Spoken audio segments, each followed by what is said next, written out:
Hey everybody, happy Imbolc. It is the pagan celebration where we're halfway between the winter solstice and spring equinox here in the northern hemisphere. So this is an ancient pagan celebration. I'm a witch from many past lives, remembering my past lives and being burned at the stake, and that's all going in my book. And so you want to plant seeds today. It's a beautiful day here in Toronto, very sunny, quite bright and beautiful. Plant seeds today for, it's like the quickening time. This would be called the quickening. It's traditionally lambing in Europe, and so it literally means in the belly. So traditionally this is the celebration for the goddess Bridget, the Irish goddess of wells and poets and midwives and smiths. So we want to pay homage to Bridget. So light a fire tonight, plant some seeds in the earth with your wishes, and nurture them, fertilize it, water it. The moon is also in Scorpio today, and when the moon is in Scorpio, it is the best time to cut your hair if you want it to grow back quickly, and also to plant seeds because they sprout much better. I remember a friend of mine who was an organic gardener told me that, and it's true.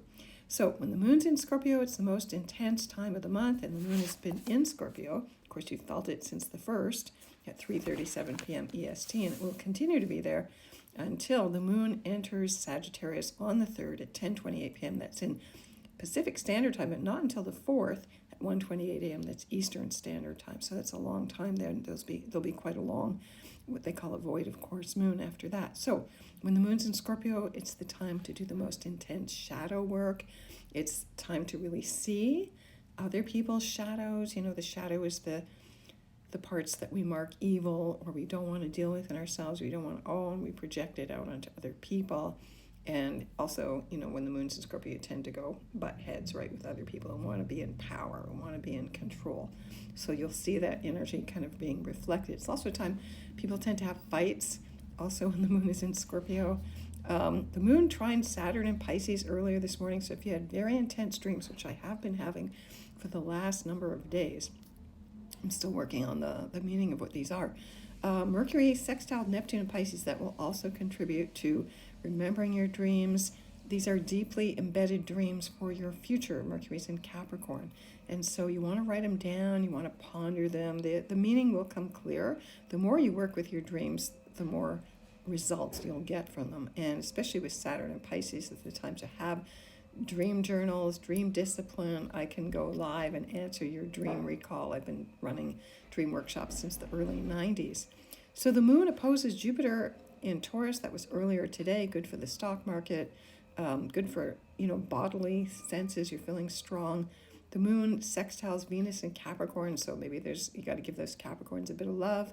That's a kind of nice physical support with Venus in Capricorn to, pay attention to your dreams, to your goals, and to keep feeding them.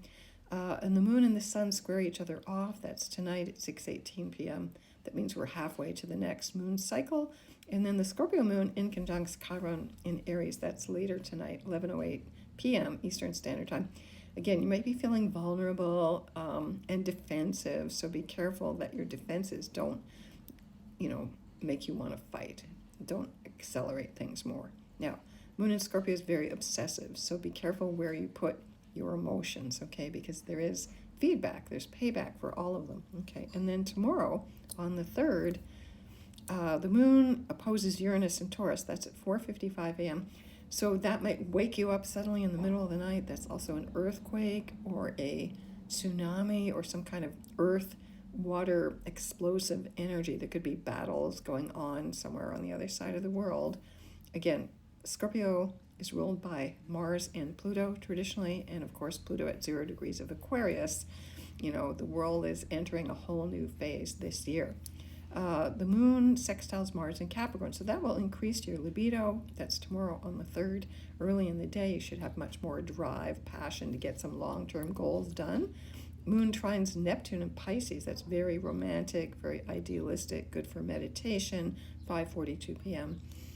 Good for meditation, good for poetry, music, dreaming, meditating, practicing being a fly on the wall. Good for kind of dreaming about your soulmate or feeling really telepathically connected to someone you're deeply connected with. But be careful about that, because if you obsess about someone you want or you're angry about, Scorpio is the sign that wants to get revenge more than any other and can't let go.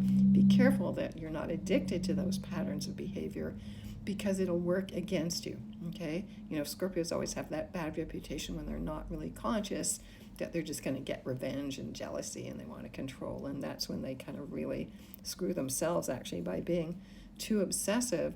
The thing about Neptune is about letting go. So the moon trine Neptune in Pisces, if any card is associated with the planet Neptune in the tarot, it is the Hangman. And the Hangman is about learning to let go and to make peace and forgiveness and compassion, which you do mostly for yourself. If somebody's abused you sexually, emotionally, you don't have to forgive them at all, because trust me, karma will take care of it. The moon will sextile Mercury in Capricorn again, 10:24 p.m. Again, write down your business plans. It's still the beginning of the year. If you've fallen off your New Year's resolutions, I wouldn't worry about that, because the new year doesn't actually start until the spring equinox. But, kind of reset your goals there. And then the moon is void, of course, from 10:24 p.m., again, Eastern Standard Time, until the moon enters Sag at 10:28 p.m. That's in Pacific, but it won't happen till the 4th. So there's a good 3 hours there when the moon is void of course. And every time the moon is void of course, it is moving from what they call traditional classical aspects to the traditional 7 planets. So you'll see, if you have an ephemeris or a book like this, like I have, it'll show you that the moon is still making aspects to the non-traditional planets. That's all the planets past Saturn, Uranus, Neptune, Pluto. But that's not considered technically correct. Okay, so every time the moon is void of course, which it does every time, it's made the last aspect to a planet before it enters another sign. The saying is, nothing will come of this, so don't start new things. So if you meet someone on Saturday night at after 10:24 p.m. Eastern Standard Time, don't expect anything to come of it, because the moon will be void of course. Okay, so it's good for doing kind of mundane things, or kind of maybe watching, Scorpio likes to watch things unfold, watching the drama unfold. You don't have to participate in it. And then when the moon enters Sag, again, 10:28 p.m. Pacific Standard Time, it will sextile Pluto in Aquarius. So again, that'll give you a big boost of positive energy, wanting to radically change things. You want to break out of your routines. You want to think on a higher consciousness level. You want to bring your soul. Pluto rules the soul. It rules the sign of Scorpio in modern astrology, into how you can use your soul energies to transform the world.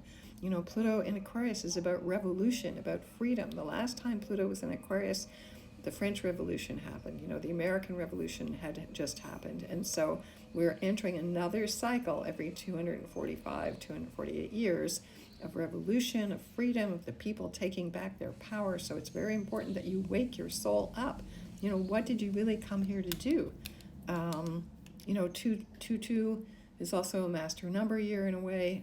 We're in a number 8 year, which is a karmic year, because you turn 8 on its side. It's the symbol of infinity. So you want to be at that nexus point of that infinity symbol, so you're at cause.